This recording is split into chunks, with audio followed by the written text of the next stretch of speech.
Hello students, I am Kritika Pathak, your biology teacher from Axis Institute, and today we are going to study life process. Before studying life process, we should know a common difference between a living thing and a non-living thing.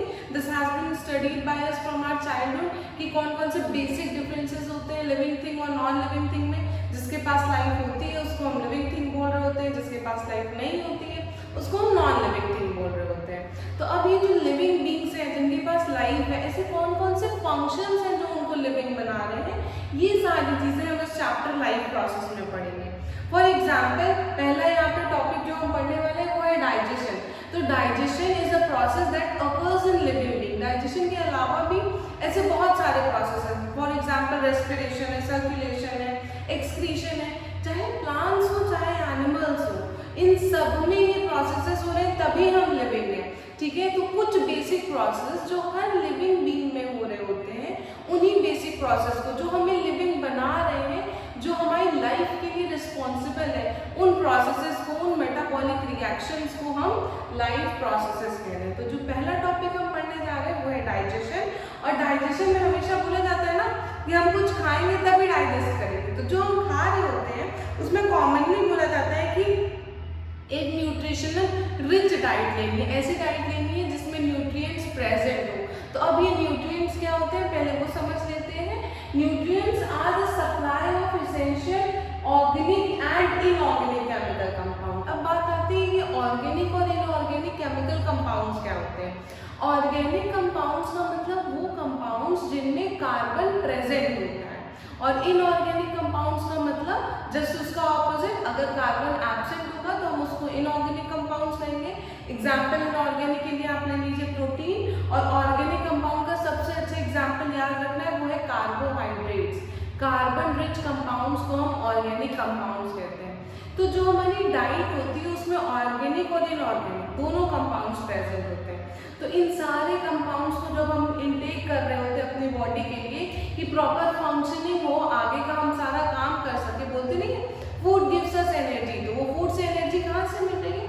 यही सारे chemical compounds बाद में break down होते हैं. आपने chemistry में oxidation और reduction processes पढ़े होंगे जिसको हम रिडॉक्स रिएक्शंस भी कहते हैं. तो वही सारे रिएक्शंस क्या कहते हैं कि यूज होते हैं हमारी बॉडी में, ब्रेक डाउन होते हैं स्मॉलर पार्टिकल्स में, फिर हमें एनर्जी मिलती है, फिर हम कोई दूसरा काम करते हैं. वो एक के बाद एक सारे प्रोसेसेस एक दूसरे से लिंक्ड रहते हैं.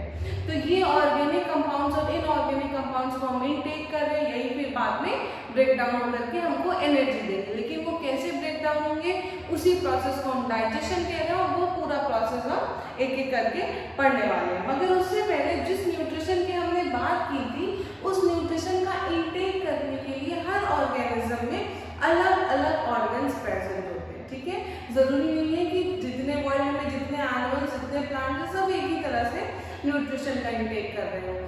कुछ अलग अलग मोड होते हैं न्यूट्रिशन के, हम उसको पढ़ते हैं. Nutrition is basically divided into two types, autotrophic nutrition and heterotrophic nutrition. अब ऑटो का मतलब होता है सेल्फ. ठीक है, तो जो अपना खाना खुद से बना ले, उस मोड ऑफ न्यूट्रिशन को हम बोलते हैं ऑटोट्रॉफिक मोड ऑफ न्यूट्रिशन. और खुद से खाना कौन बना लेता है? Green plants. Green plants are able to synthesize their own food by the process known as photosynthesis. Photosynthesis को हम आगे के लेक्चर्स में पढ़ेंगे, लेकिन इतना अभी जानने की जरूरत है कि प्लांट्स जो है वो अपना खाना खुद से बना लेते हैं, इसलिए हम उनके मोड ऑफ न्यूट्रिशन को ऑटोट्रॉफिक मोड ऑफ न्यूट्रिशन बोल रहे होते हैं. नेक्स्ट सेकेंड पार्ट है heterotrophic mode of nutrition. Heterotrophic को फिर से हमने 3 पार्ट्स में डिवाइड कर दिया. पहले समझते हैं ये हेटेरोट्रॉफिक मोड ऑफ न्यूट्रिशन क्या है. हेटेरोट्रॉफिक का मतलब है कि जो वेरियस अदर सब्सटेंसेस पे या अदर ऑर्गेनिजम्स पे डिपेंड हो अपने खाने के लिए, उसको हम हेटेरोट्रॉफिक न्यूट्रिशन कह रहे होते हैं. तो जो पहला सब टाइप है हेटेरोट्रॉफिक न्यूट्रिशन का वो है सैप्रोफिटिक. इसका एग्जाम्पल होता है फंजाइज. क्यों? क्योंकि सैप्रोफिटिक वो ऑर्गेनिजम्स होते हैं जो कि डेड और डिकेइंग मैटर्स पे अपना पूरा न्यूट्रिशन उस पर बेस्ड रहते हैं. वो डेड पार्टिकल्स जो है वहाँ से अपना न्यूट्रिशन डिराइव करते हैं. इसलिए हम इसको एक अलग सब कैटेगरी में रखते हैं जिसका नाम है सैप्रोफिटिक न्यूट्रिशन.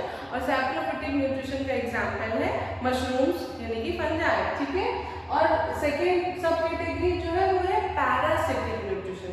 पैरासिटिक का मतलब होता है जो पैरासाइट्स होते हैं, जो कि दूसरे की बॉडी पे अपना पूरा न्यूट्रिशन किसी दूसरी लिविंग बीइंग से अचीव कर रहे होते हैं और उस लिविंग बीइंग को हार्म भी कर रहे होते हैं, बिकॉज जो न्यूट्रिशन उस लिविंग बीइंग ने अपने लिए रखा है ये उसको उसकी बॉडी से अटैच होकर पूरा का पूरा न्यूट्रिशन अचीव कर लेते हैं।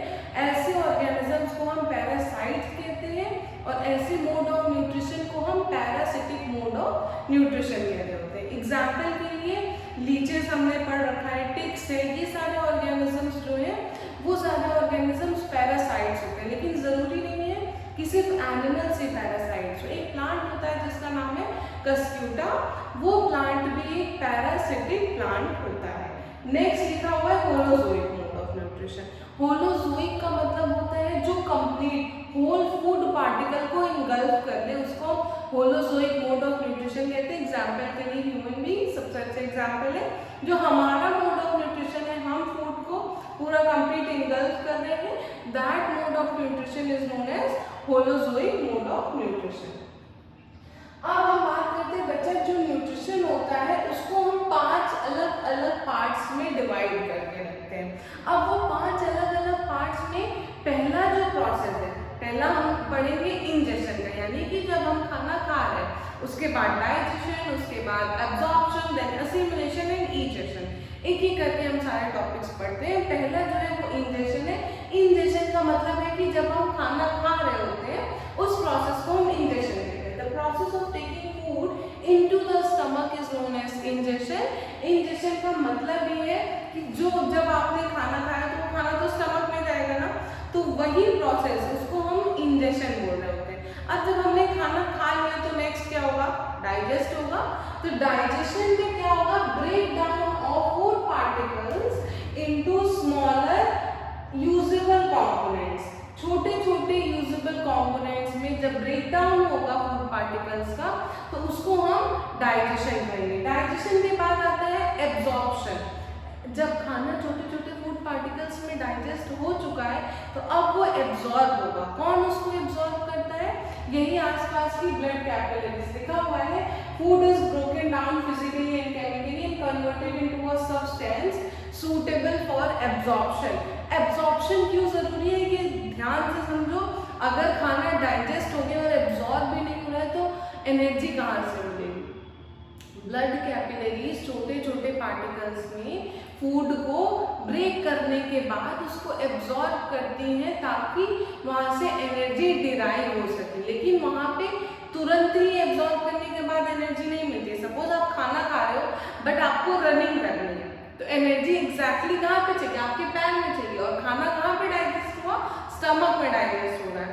तो अभी आपको एनर्जी पैर में नहीं मिली, उसके बाद पैर तक एनर्जी पहुंचती कैसे है, by the process of assimilation. Assimilation में क्या होता है, ये जो एब्जॉर्प्शन के बाद जितने भी एनर्जी रिच कंपाउंड्स या न्यूट्रिएंट्स ब्लड में एब्जॉर्ब किए होंगे, ब्लड के थ्रू यही सारे न्यूट्रिएंट्स जो है वो बाकी की दूर दूर जितनी भी सेल्स हैं जहाँ जहाँ पे एनर्जी की रिक्वायरमेंट है वहाँ पे एनर्जी जाकर के ट्रैवल करती है, और ट्रैवल करने के बाद उन सारे सेल्स को एनर्जी मिल जाती है। And this process is known as assimilation. It has been described over here the process in which blood having nutrients reach the target cell. Target cell मैंने अभी एग्जांपल दिया कि अभी जैसे रनिंग कर रहे हैं तो टारगेट सेल कौन सी है, जितने हमारे लेग्स में सेल्स है वो सारे टारगेट सेल्स हैं, क्योंकि उनको ही तो एनर्जी चाहिए।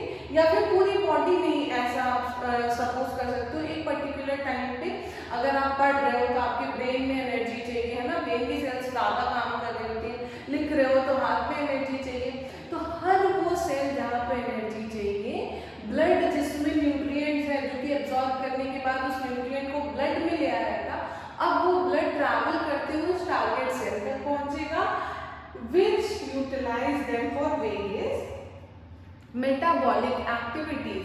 अब ये मेटाबॉलिक एक्टिविटीज क्या होती हैं, वो एक्टिविटीज जो हमें लिविंग रखने के लिए रिस्पॉन्सिबल है। हम खाना खा रहे हैं, खाना डाइजेस्ट हो रहा है, इजेस्ट हो रहा है, वो सारे हम सांस ले रहे हैं, सर्कुलेशन हो रहा है, या फिर ये डे टू डे जितनी भी रूटीन हम लिविंग लाइफ के लिए अपना कर रहे होते हैं, उन सारी रूटीन्स को हम एक्टिविटीज बोल रहे हैं, ठीक है।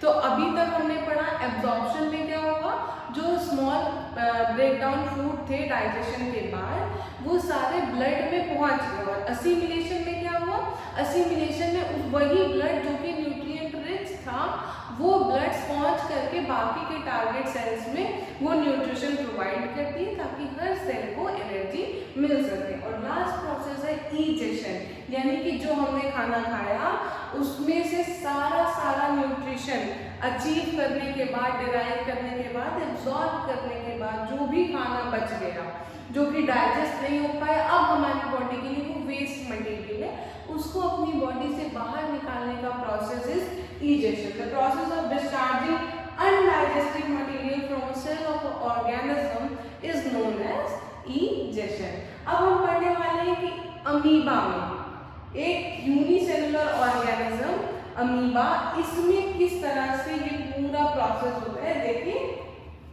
दिस इज अमीबा, और ये जो ये पिंक कलर का दिख रहा है सपोज ये कोई इसका फूड पार्टिकल। अब ये अमीबा खाना कैसे खाएगा, अमीबा शेपलेस है तो उसके ये जो ये हैंड्स होते हैं, जो ये फिंगर लाइक प्रोजेक्शंस होते हैं, इसको बोलते हैं हम स्यूडोपोडिया, यहाँ पे लिखा हुआ है, इसको हम बोलते हैं स्यूडोपोडिया। और अमीबा धीरे धीरे अपने स्यूडोपोडिया को एक्सटेंड करता है, ये फिंगर लाइक प्रोजेक्शंस का फॉर्मेशन करता है ताकि वो इस फूड पार्टिकल को इनगल्फ कर सके। अब नेक्स्ट स्टेप में आप देखिए धीरे धीरे इसने अपने इस तरफ से चारों तरफ एक ऐसी बाउंड्री बना ली जिसकी वजह से फूड पार्टिकल जो है वो अंदर की तरफ आ गया, ठीक है। अब वो अंदर की तरफ आ गया तो क्या होगा, अब ये पूरी एक तो मेम्ब्रेन बन गई, यानी कि पहला प्रोसेस जो हमने पढ़ा इंजेक्शन का वो तो हो गया, इसने खाना खा लिया तो उसी प्रोसेस को तो हम इंजेक्शन बोल रहे थे, इंजेक्शन हो गया, फूड पार्टिकल अमीबा के अंदर आ गया। अब जब इंजेक्शन हो गया तो ये आप देख रहे हो इस तरह से एक सर्कुलर फूड पार्टिकल इस वैक्यूल लाइक स्ट्रक्चर में, अब ये वैक्यूल में ही फूड का डाइजेशन होगा। तो जहाँ पे फूड का डाइजेशन होगा यानी कि इंजेक्शन के बाद डाइजेशन स्टार्ट हो गया। अब जब डाइजेशन होने लगा तो यहाँ पे देखो फूड पार्टिकल धीरे धीरे छोटा होने लगा, उसके बाद ये इसको एब्जॉर्ब करके बाकी के सारे सेल के जितने भी ऑर्गन से जहाँ पे एनर्जी की जरूरत है वहां पे वो एनर्जी असिमिलेट कर देगा। देखो एक ये यूनिसेलुलर है तो यहाँ पे जो एनर्जी मूव करेगी, न्यूट्रिशन मूव करेगा, वो डिफ्यूजन के थ्रू मूव करेगा। लेकिन हम लोग क्योंकि बहुत लार्ज एनिमल्स है, मल्टी सेलुलर एनिमल्स है, तो हमारी बॉडी में जो न्यूट्रिशन ट्रैवल होगा वो ब्लड के थ्रू ट्रैवल हो रहा है, क्योंकि हमें फास्ट ट्रांसपोर्टेशन की रिक्वायरमेंट होती है due to our large body size. लेकिन ये तो एक यूनिसेलुलर ऑर्गेनिज्म है तो इसमें डिफ्यूजन के थ्रू ही असिमिलेशन हो जाएगा। असिमिलेशन के बाद जो लास्ट प्रोसेस हमने पढ़ा था दैट वाज इजेशन, यानी कि पूरा खाना डाइजेस्ट करने के बाद जो कि अनडाइजेस्टेड फूड मटेरियल है उसको अमीबा अपने सेल से डिस्चार्ज आउट कर देगा और इसी प्रोसेस को हम बोलते हैं egestion. This was all about the nutrition in amoeba. Let's take another example of nutrition in paramecium. Paramecium भी एक यूनिसेलुलर ऑर्गेनिज्म है और ये स्लिपर शेप सेल होती है, ठीक है। आप देख रहे होंगे जैसे हमारे डे टू डे रूटीन में हम घर में जो स्लिपर्स पहनते हैं ना, इसका शेप बिल्कुल वैसा ही है। अमीबा शेपलेस था, पैरामीशियम का शेप स्लिपर शेप है, ठीक है। तो यहाँ पे देखो उसका माउथ यहाँ पे होता है तो वो फूड पार्टिकल इस तरह से लेते हैं और फिर ये वैक्यूल्स में वही सेम प्रोसेस, इंजेक्शन होगा अगर उसमें फूड पार्टिकल लिया, फिर वैक्यूल्स में डाइजेशन होगा, एब्जॉर्प्शन में असिमिलेशन और फिर वो इजेस्ट आउट कर देता है अपने वैक्यूल्स को, तो वो इजेशन हो जाता है। सेम इसी तरह से जैसे हमने यूनिसेलुलर ऑर्गेनिजम्स में पढ़ा, अब हमें ह्यूमन बीइंग्स का पढ़ना है, लेकिन प्रोसेसेस सारे सेम होते हैं, बस ऑर्गन्स अलग अलग हो जाएंगे, थोड़ा सा कॉम्प्लेक्स सिस्टम है। तो इससे पहले हम पूरे ह्यूमन बॉडी का डाइजेस्टिव सिस्टम पढ़े, we should know what are the organs that are forming this digestive system. तो पहले देखिए जो स्टार्टिंग में हमारा माउथ है, ठीक है, वहां से हम स्टार्ट करते हैं। माउथ, जब भी हम कुछ अच्छा खाना देखते हैं, कुछ बहुत टेस्टी स्मेल आ रही है, हमारा कोई बहुत फेवरेट खाना बन रहा है, तो अचानक से कहते हैं ना मुंह में पानी आ गया, माउथ स्टार्ट्स वाटरिंग, तो वो एग्जैक्टली वाटरिंग नहीं होता है, वो सलाइवा होता है। And saliva is secreted by a gland present in our mouth. The gland is known as salivary gland. इस gland का क्या फंक्शन है अभी हम आगे पढ़ते हैं। उसके बाद ये जो आपको एक पाइप लाइक स्ट्रक्चर दिख रहा है जिसको हम पाइप भी कहते हैं, उसको हम साइंटिफिक टर्म में ईसोफेगस बोल रहे होते हैं, ठीक है, इसको हम साइंटिफिक टर्म में ईसोफेगस बोल रहे होते हैं। और ये ट्रांसपोर्टेशन करता है, या ये कहो कि ये फूड पाइप, ये ईसोफेगस एक कनेक्शन है between the mouth and the stomach. Stomach के जस्ट बगल में एक बड़ा सा स्ट्रक्चर आपको दिख रहा है, this is the liver. Liver is the largest organ of the human body, और लिवर के अंदर ही गॉल ब्लैडर होता है। गॉल ब्लैडर स्टमक के जस्ट नीचे पैनक्रियाज है, ये एक लीफ शेप स्ट्रक्चर जो दिख रहा है ये पैनक्रियाज है, ठीक है। अब ये स्टमक कनेक्ट होता है स्मॉल इंटेस्टाइन से, स्मॉल इंटेस्टाइन कनेक्ट होती है लार्ज इंटेस्टाइन से, और लास्ट में एनएस में ये ओपन होता है, जहां से हम अपना इजेक्शन करते हैं या फिर अपना अनडाइजेस्टेड फूड मटेरियल डिस्चार्ज कर रहे होते हैं। अब हम एक एक करके इन सारे ऑर्गन्स को डिटेल में पढ़ते हैं। देखिए, जो पहला हम पढ़ने वाले, अभी मैंने बताया ना, माउथ स्टार्ट्स वाटरिंग, तो ये माउथ जो वाटरिंग स्टार्ट हो रही है वो एक्चुअल में सलाइवा है। सलाइवा कहाँ से निकल रहा है? सलाइवरी ग्लैंड से निकल रहा है। तो ये जो ये सलाइवा है, इस सलाइवा के अंदर एक एंजाइम होता है जिसका नाम है सलाइवरी अमाइलेज एंजाइम, इसको हम टाइलिन भी कहते हैं। पी साइलेंट है, टाइलिन बोलेंगे। पीएच इसका 6.8 है, यानी कि थोड़ा सा एसिडिक है, ठीक। अब ये जो एंजाइम्स है, देखो हमने केमिस्ट्री में ये पढ़ रखा है कि जितने भी कैटलिस्ट होते हैं वो रिएक्शंस को और तेज कर रहे होते हैं। तो हमारी बॉडी में या हर लिविंग ऑर्गेनिज्म की बॉडी में एंजाइम्स प्रेजेंट है जो कि लिविंग रिएक्शंस को तेज कर रहे होते हैं। तो इन्हें हम बायो कैटलिस्ट कह सकते हैं। बायो इज लिविंग, तो वो कैटलिस्ट जो कि किसी लिविंग ऑर्गेनिज्म के अंदर प्रेजेंट है उसको हम बायो कैटलिस्ट बोल सकते हैं। Enzymes are also known as bio catalyst, मगर कैटलिस्ट में और बायो कैटलिस्ट में थोड़ा सा अंतर है। कैटलिस्ट कितने भी टेम्परेचर पे काम कर सकते हैं, लेकिन हमारी बॉडी के जो एंजाइम्स है वो ज़्यादा टेम्परेचर मिलने पे डिग्रेड हो जाते हैं। तो हमारे एंजाइम्स एक प्रॉपर फंक्शनिंग तभी करते हैं जब उनको एक ऑप्टिमम टेम्परेचर मिलता है, ऑप्टिमम पीएच मिल रहा होता है। तो वैसे ही सारे एंजाइम्स में से जो पहला एंजाइम हम पढ़ रहे हैं that is salivary amylase enzyme, इसको हम टाइलिन भी बोल रहे होते हैं। और ये फूड पार्टिकल को डाइजेस्ट करने में हेल्प करता है। कैसे? जब जैसे कि हम स्टार्च का इंटेक करते हैं वो माल्टोज में कन्वर्ट हो जाता है in our mouth with the help of the saliva. और सलाइवा का जो एंजाइम है सलाइवरी अमाइलेज टाइलिन, हम पहले ही बोल चुके हैं। तो यही एंजाइम एक्ट कर रहा होता है। सपोज करो आपने जब राइस का इंटेक किया, राइस में स्टार्च प्रेजेंट है, थोड़ी देर बाद जब आप पूरा का पूरा फूड आपका सलाइवा से मिक्स हो जाता है तो चावल मीठा लगने लगता है। वो मीठा क्यों लग रहा है? Because now it has been converted into maltose. Maltose is a form of simple sugar. तो स्टार्च का कन्वर्जन हो जाता है सिंपल शुगर में, इसीलिए हमें वो राइस का बोल जो है वो मीठा लगने लगता है। माउथ में जो हम च्यू करके, जैसे ही सलाइवा से मिक्स होता है, सलाइवा से मिक्स होना क्यों इम्पोर्टेंट है? क्योंकि वो सॉफ्ट हो जाएगा तभी वो ईसोफेगस से नीचे की तरफ स्लाइड डाउन करेगा। तो वो सॉफ्ट जो फूड पार्टिकल है जो सलाइवा से मिक्स हो चुका है उसको हम बोलते हैं बोलस। और वो फूड पार्टिकल जो है वो आपस में एक दूसरे से स्टिक हो जाता है ताकि हम उसको इजिली जो है वो सॉल्व कर सकें अंदर ईसोफेगस के ट्रांसपोर्टेशन में और ज़्यादा इजिली हो। अब जब ये ट्रांसपोर्ट हो रहा है तो हमें ये पढ़ना है कि ट्रांसपोर्टेशन कैसे होगा। ट्रांसपोर्टेशन होता है by a process known as peristalsis. Suppose ये ईसोफेगस है और यहाँ पे उसके एक पार्ट में कॉन्ट्रैक्शन हो रहा है, एक पार्ट में रिलैक्सेशन, कॉन्ट्रैक्शन रिलैक्सेशन। तो ये जो कॉन्ट्रैक्शन और रिलैक्सेशन का रिदमिक प्रोसेस है कि पहले अगर कॉन्ट्रैक्ट होगा तो फूड पार्टिकल का मूवमेंट नीचे नीचे नीचे, यही जो मूवमेंट है इस मूवमेंट को हम पेरिस्टाल्टिक मूवमेंट कह रहे होते हैं।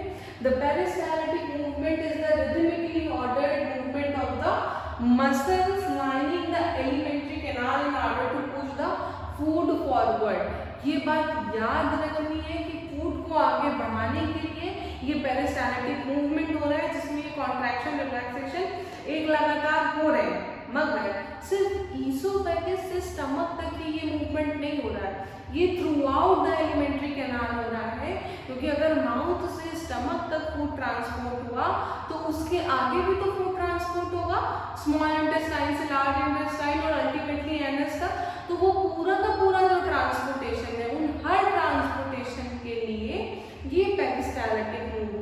रिस्पॉन्सिबल होगा। अब उसके बाद बात करते हैं स्टमक की, ठीक है। खाना अभी तक हमने पढ़ा माउथ में था, माउथ में सलाइवरी अमाइलेज की वजह से स्टार्च से माल्टोज में वो कन्वर्ट हुआ, ठीक। उसके बाद पेरिस्टाल्टिक मूवमेंट हुआ, वो स्टमक में आ गया। अब स्टमक में क्या होगा वो समझ लेते हैं।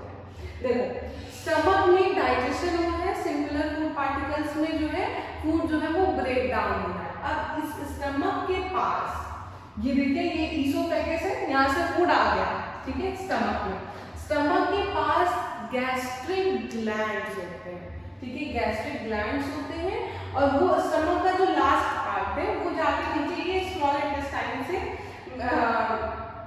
जाके कनेक्ट हो रहा है। तो अब ये जो ये गैस्ट्रिक ग्लैंड्स है उनमें क्या क्या होगा, उनमें तीन चीजें प्रेजेंट होती है, HCl, पेप्सिन और mucus. Hydrochloric acid is present in the stomach. अब आप सोच रहे होंगे कि हाइड्रोक्लोरिक एसिड तो इतना ज्यादा एसिडिक है, वो स्टमक में प्रेजेंट है, तो स्टमक जल क्यों नहीं जा रहा है? क्योंकि वो हाईली एसिडिक तो है मगर उसका डायरेक्ट कांटेक्ट ना हो HCl को प्रोटेक्ट करने के लिए एक मेम्ब्रेन होती है, उसी मेम्ब्रेन का नाम है म्यूकस मेम्ब्रेन। और ये जो ये एंजाइम है पेप्सिन एंजाइम, ये पेप्सिन एंजाइम प्रोटीन का डाइजेशन कर रही होती है बॉडी में। यानी कि जब आप मिल्क पीते हो तो मिल्क का डाइजेशन जो हो रहा है वो इस पेप्सिन एंजाइम की वजह से हो रहा है। फिर से समझिए, digestion in stomach occurs by the gastric gland present in the wall of the stomach. यानी कि ये गैस्ट्रिक ग्लैंड्स इस स्टमक के वॉल पे प्रेजेंट है। गैस्ट्रिक ग्लैंड में तीन कंपोनेंट्स हमने पढ़े, HCl, पेप्सिन और म्यूकस। HCl जो है वो स्टमक में प्रेजेंट है, उसका डायरेक्ट कांटेक्ट ना हो उसके लिए उसके ऊपर म्यूकस मेम्ब्रेन प्रेजेंट है।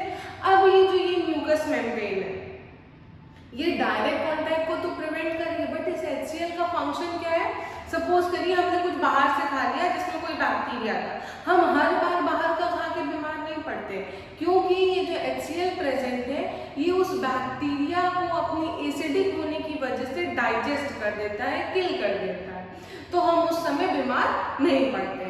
और ये जो ये म्यूकस मेम्ब्रेन है वो प्रोटेक्ट कर रहा है। पेप्सिन का काम है प्रोटीन का डाइजेशन, ये बात याद रखनी है। लेकिन जरूरी नहीं है कि इसी स्टमक के अंदर सारा का सारा डाइजेशन हो गया। डाइजेशन जो कंप्लीट डाइजेशन होता है वो होता है इस स्मॉल इंटेस्टाइन में। जितने भी पार्टिकल्स, देखिए स्टार्च ब्रेक डाउन हुआ था माउथ में, लेकिन वो कंप्लीट स्टार्च का डाइजेशन नहीं हुआ था। प्रोटीन डाइजेस्ट हो रहा है स्टमक में, लेकिन कंप्लीट प्रोटीन का डाइजेशन नहीं हुआ था। अब बात करते हैं स्मॉल इंटेस्टाइन। स्मॉल इंटेस्टाइन जो है वहां पे कंप्लीट डाइजेशन होगा। क्यों? क्योंकि it is around 6 metres long. अब कोई इतना ज्यादा लंबा है तो ऑब्वियस सी बात है उसका सरफेस एरिया बहुत ज्यादा होगा। जितना ज्यादा सरफेस एरिया उतने अच्छे से डाइजेशन हो जाएगा, उतना ज्यादा एब्जॉर्प्शन हो जाएगा। Maximum absorption occurs in small intestine. लिखा हुआ है it is a site of complete digestion of carbohydrates, proteins and fats. और यहाँ स्मॉल इंटेस्टाइन में सिर्फ डाइजेशन ही नहीं, डाइजेशन होने के लिए, इस प्रोटीन का कंप्लीट डाइजेशन होने के लिए, कार्बोहाइड्रेट्स का कंप्लीट डाइजेशन होने के लिए, या फिर ऐसा कहो फैट का कंप्लीट डाइजेशन होने के लिए कई सारे एंजाइम सिक्रीट होते हैं पैंक्रियाज से और लिवर से। वो सारे एंजाइम्स जो है वो स्मॉल इंटेस्टाइन में आते हैं और वो स्मॉल इंटेस्टाइन में ये सारे एंजाइम्स कंबाइंड करके प्रोटीन और फैट को डाइजेस्ट करते हैं। ठीक है, कैसे करते हैं ये हम आगे करते हैं। देखो जैसे ये लिवर है, ठीक है, और ये लिवर जो है, इस लिवर के अंदर हम देख रहे हैं कि गॉल ब्लैडर प्रेजेंट है। इस गॉल ब्लैडर में बाइल जूस स्टोर होता है और लिवर बाइल जूस फॉर्मेशन कर रहा है। दो चीजें, अगर बॉडी में फैट का डाइजेशन तुरंत हो रहा है तो डायरेक्ट लिवर से ही स्मॉल इंटेस्टाइन कनेक्टेड होता है through a duct known as cystic duct. तो ये उससे भी, उसके थ्रू भी क्या बोलते हैं कि बाइल का ट्रांसपोर्टेशन कर सकते हैं। या फिर गॉल ब्लैडर एक कॉमन बाइल डक्ट से कंबाइंड होता है जहाँ पे लिवर का भी डक्ट मिल रहा होता है और वो जाकर के स्मॉल इंटेस्टाइन में अपना बाइल जूस स्टोर कर रहे होते हैं।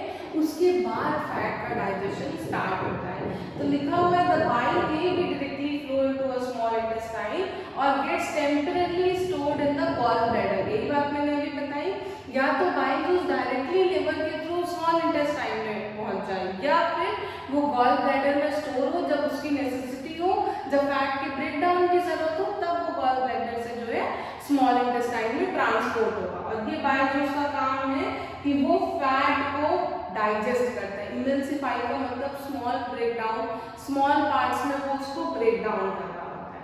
अब इसके बाद हम पढ़ते हैं पैंक्रियाज। पैंक्रियाज जो है वो पैंक्रियाटिक जूस सीक्रेट करता है। पैंक्रियाटिक जूस ये जो यहाँ से इस तरह से मैंने बताया था ना, ये देखो ये पैंक्रियाटिक डक्ट, ये पैंक्रियाटिक डक्ट है।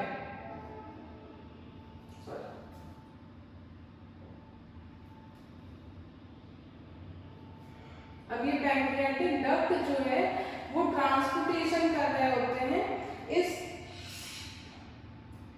इस तरह से पूरी की पूरी पैंक्रियाटिक जूस का इनटू द स्मॉल इंटेस्टाइन। और ये पैंक्रियाटिक जूस जो है वो प्रोटीन का डाइजेशन कर रहे हैं और फैट का डाइजेशन कर रहे हैं, बिकॉज फैट उनके पास डाइजेस्ट करने के लिए एक एंजाइम है जिसका नाम है लाइपेज, और ये लाइपेज एंजाइम जो है वो पूरा पूरा फैट डाइजेस्ट कर रहे हैं। प्रोटीन डाइजेस्ट करने के लिए नाम याद रखना है, प्रोटीन डाइजेस्टिंग एंजाइम जिसका नाम है ट्रिप्सिन। अब ये ट्रिप्सिन जो है वो प्रेजेंट होता है इस पैंक्रियाटिक जूस में, जो जूस पोर हो रहा है into the small intestine. Small intestine में आने के बाद ये ट्रिप्सिन जो है वो प्रोटीन डाइजेस्ट कर रहा है और लाइपेज जो है वो फैट डाइजेस्ट कर रहा है। अभी तक हमने पढ़ा कि माउथ में स्टार्च से माइटोज बन रहा है with the help of salivary amylase enzyme. Stomach में पेप्सिन की वजह से प्रोटीन डाइजेस्ट हो रहा है और स्मॉल इंटेस्टाइन में कंप्लीट डाइजेशन हो रहा है। कंप्लीट डाइजेशन के लिए लिवर से बाइल जूस आ रहा है जो कि फैट डाइजेस्ट कर दे रहा है। पैंक्रियाटिक जूस में ट्रिप्सिन एंजाइम है जो कि प्रोटीन डाइजेस्ट कर रहा है और लाइपेज एंजाइम है जो कि फैट डाइजेस्ट कर रहा है। उसके बाद हम बात करते हैं बच्चा कि ये जो स्मॉल इंटेस्टाइन है वो 6 मीटर लॉन्ग है, तो वो 6 मीटर लॉन्ग हमारी इतनी छोटी सी बॉडी में कैसे एडजस्ट है, तो वो हाईली कॉइल्ड फॉर्म में है, ठीक है। और हाईली कॉइल्ड होने के साथ साथ उसका सरफेस एरिया और ज्यादा बढ़ाने के लिए, एक तो ऐसे इस तरह से हाईली कॉइल्ड फॉर्म में स्मॉल इंटेस्टाइन प्रेजेंट है, ठीक है, लेकिन उसका सरफेस एरिया और ज्यादा बढ़ाने के लिए उसकी इनर वॉल्स पे इस तरह से न्यूमरस ये फिंगर लाइक प्रोजेक्शंस जिनको हम विलाई कह रहे हैं वो प्रेजेंट होते हैं। अब ये विलाई प्रेजेंट है तो यहाँ पे देखो ये आर्टरीज कैपिलरीज है, ठीक है, आर्टरीज वेन्स कैपिलरीज लैक्रियस और वो उसकी आउटर मेम्ब्रेन जिसको हम एपिथेलियम कह रहे हैं। इस तरह से जितना ज्यादा विलाई प्रेजेंट होगा उतना ज्यादा सरफेस एरिया बढ़ जाएगा और जितना ज्यादा सरफेस एरिया उतना ज्यादा डाइजेशन, उतना ज्यादा एब्जॉर्प्शन। तो विलाई का जो फंक्शन है वो फंक्शन है कि इनर लाइनिंग में बहुत ज्यादा सरफेस एरिया को इंक्रीज कर देते हैं ताकि ज्यादा से ज्यादा एब्जॉर्प्शन हो सके। जो भी खाना डाइजेस्ट हुआ है वो मैक्सिमम एब्जॉर्प्शन होता है in these villi. I hope you all are understanding this. And now जब सारा खाना डाइजेस्ट हो चुका है, अब एब्जॉर्ब भी हो चुका है विलाई में, तो लास्ट प्रोसेस जो हमें पढ़ना है इजेशन पढ़ना है। स्मॉल इंटेस्टाइन तक हमने सारी चीजें समझ ली। अब जब सारी चीज समझ लिए तो पेरिस्टाल्टिक मूवमेंट के थ्रू स्मॉल इंटेस्टाइन के बाद फूड जो है वो लार्ज इंटेस्टाइन में आ जाएगा, ठीक है। अब लार्ज इंटेस्टाइन में जब फूड आ गया है तो लार्ज इंटेस्टाइन में कोई ऐसा डाइजेशन नहीं हो रहा होता है, बट ऐसा कहो कि वाटर का रीएब्जॉर्प्शन होता है मिनिमम। ऐसा नहीं कि बहुत ज्यादा वाटर जो है वो एब्जॉर्ब हो जा रहा है, थोड़ा बहुत बस वाटर एब्जॉर्ब हो रहा होता है और जो अनएब्जॉर्ब्ड फूड है वो लार्ज इंटेस्टाइन में बाहर एनएस के थ्रू रिमूव कर दिया जाता है। और इस प्रोसेस को, ये जो ये रिमूवल का प्रोसेस है उसको हम एक स्फिंक्टर के थ्रू रेगुलेट कर सकते हैं, एनल स्फिंक्टर बोलते हैं। देखो बच्चा, स्फिंक्टर का मतलब है वो रेगुलेटरी डिवाइस नहीं कह सकते इसको, वो रेगुलेशनल जो हमारा ब्रेन फंक्शन कर रहा होता है, ठीक है। हमको कब इजेस्ट आउट करना है कब नहीं, ये कुछ हद तक हमारे कंट्रोल में है, and that is regulated by anal sphincter. इसी तरह से स्टमक पे भी स्फिंक्टर्स प्रेजेंट होते हैं, ठीक है। जैसे कि ईसोफेगस से खाना जब एक बार स्टमक में गया तो वो स्टमक से वापस से ईसोफेगस में ना आ जाए, इसलिए वहां पे स्टमक के ऊपर साइड और नीचे साइड दोनों साइड पे स्फिंक्टर्स प्रेजेंट होते हैं। वो क्या करते हैं, जिस दिन सपोज वॉमिटिंग हुई उस दिन ये बैकफ्लो होता है ना, स्टमक से वापस से ईसोफेगस में आ जाता है, तो वॉमिटिंग के टाइम यही स्टमक का स्फिंक्टर जो है वो खराब हो जाता है, डिसफंक्शनिंग हो जाती है, इसलिए खाना बैक फ्लो होता है। या फिर जब स्टमक से स्मॉल इंटेस्टाइन में फूड आ रहा है तो वो वापस से स्टमक में ना चला जाए, इसलिए वहां पे भी एक स्फिंक्टर प्रेजेंट होता है। उसी तरह से ये एनल स्फिंक्टर प्रेजेंट होते हैं कि लार्ज इंटेस्टाइन में खाना आने के बाद it is in our control for some time कि हमें कब इजेस्ट आउट करना है, कब नहीं, ये इस स्फिंक्टर की बेसिस पे हम वो रेगुलेशन कर सकते हैं। This was all about the digestion and digestive system of human beings. एक बार एक थ्योरी समझ लीजिए ऐसा कि हो क्या रहा था। देखिए, माउथ से अगर खाना आ रहा था, स्टमक में जा रहा था, फिर उसके बाद स्टमक से होते हुए स्मॉल इंटेस्टाइन और ये लार्ज इंटेस्टाइन के थ्रू बाहर आ जा रहा था। इस पूरे के पूरे प्रोसेस में जब तक वो स्टमक में था, जब तक वो स्मॉल इंटेस्टाइन में था, तब तक डाइजेशन हो रहा था। लार्ज इंटेस्टाइन में जब वो आया तो लार्ज इंटेस्टाइन में सिर्फ थोड़ा बहुत वाटर का ही एब्जॉर्प्शन हुआ, ज्यादा डाइजेशन नहीं हुआ। उसके बाद ये एनएस के थ्रू बॉडी से बाहर निकल जा रहा था। और ये पूरा का पूरा मूवमेंट हो, कौन सा मूवमेंट दिख रहा है, with the help of peristaltic movement. ये पूरा डाइजेस्टिव सिस्टम समझने के बाद एक छोटा सा कॉमन टॉपिक समझना है, दैट इज डेंटल केयर। अब देखो बच्चा, खाना तो हम दांत से ही खा रहे हैं ना, अपने माउथ से खा रहे हैं, माउथ में भी आर टीथ। अब वो टीथ जो है वो खराब हो जाता है। पहली बात तो ये टीथ खराब क्यों होता है, उसके समझने के लिए हमें ये समझना है कि ये टीथ का स्ट्रक्चर है। ये देखो, इनामल और डेंटाइन को मिला करके उसको बोलते हैं क्राउन, ठीक है।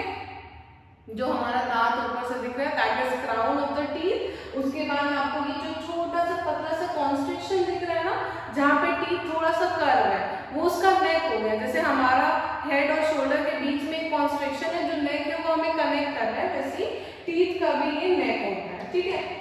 उसके बाद उसका रूट है, रूट में पूरे वेन्स, कैपिलरीज, ये सारी चीजें होती है, रूट कैनाल्स होते हैं। यहाँ से ब्लड की सप्लाई हो रही है, गम है, सीमेंट है, वो सब टीथ में है। लेकिन जब बैक्टीरियल इन्फेक्शन होता है, बोलते हैं ना कि जब आप मीठा खाओ तो दांत हमेशा ब्रश करके रात में सो। क्यों? क्योंकि अगर आप ब्रश नहीं करोगे तो यहाँ पे सपोज करो कि धीरे धीरे आपके फूड पार्टिकल्स इकट्ठा होने लगे, ठीक है। अब अगर आप फ्रिज में भी 2 दिन से ज्यादा खाना रख दो तो भी वो खराब हो जाता है, और आपके दांत में 3-4 दिन से ये खाना चिपका पड़ा तो ये खराब नहीं हो जाएगा, ये भी तो सड़ जाएगा। जब ये धीरे धीरे सड़ने लगेगा तो यहाँ पे बैक्टीरिया की ग्रोथ स्टार्ट हो जाएगी, ठीक है। सपोज ये बैक्टीरिया की ग्रोथ स्टार्ट हो गई। अब यहाँ पे बैक्टीरिया ग्रोथ स्टार्ट हो गई तो बैक्टीरिया कुछ ऐसे एसिडिक सब्सटेंसेस सिक्रीट करने लगेगा जिसकी वजह से हमारा दांत धीरे धीरे डिग्रेड होने लगे, या फिर हमारा इनेमल जो है वो रप्चर होने लगे। अब देखो बच्चा, माउथ में क्या होता था, 6.8 pH, यानी कि स्लाइटली बेसिक है, तो उतना एसिडिक भी नहीं था। बैक्टीरिया जो एसिड, तो वो माउथ का सलाइवा और ये एसिड मिल करके नॉर्मली सारा खाना डाइजेस्ट कर देते थे और टीथ को कोई हार्म नहीं होता था। लेकिन यहाँ पे पूरा ऊपर कौन प्रेजेंट हो गया, बैक्टीरिया प्रेजेंट हो गया। तो ये बैक्टीरिया अगर ऊपर प्रेजेंट हो गया तो सलाइवा का कांटेक्ट इससे हो रहा है क्या? नहीं हो रहा है। ये जो ये एसिडिक सब्सटेंस सिक्रीट कर रहे हैं वहां पे तो सलाइवा आ ही नहीं पा रहा, क्योंकि आपने केमिस्ट्री में पढ़ा है कि acid plus base gives us salt, ठीक है। और सॉल्ट में न्यूट्रलाइजेशन रिएक्शन, सॉल्ट का फॉर्मेशन हो जाएगा तो बॉडी को कोई हार्म नहीं हो रहा है। लेकिन एक्चुअल में ये सलाइवा माइलिसिस से मिल नहीं पा रहा है, न्यूट्रलाइजेशन रिएक्शन हो ही नहीं पा रहा है। तो ये न्यूट्रलाइजेशन रिएक्शन नहीं हो रहा है, इसकी वजह से ये जो ये एसिडिक मटेरियल से ये डायरेक्टली टीथ को अंदर करके रप्चर करते जा रहे हैं और यही कैविटी का स्टार्टिंग होता है और इसी तरह से हमारे दांत जो है वो खराब हो जाते हैं। This was all about the digestion and in the next chapter we will study respiration. Thank you for today.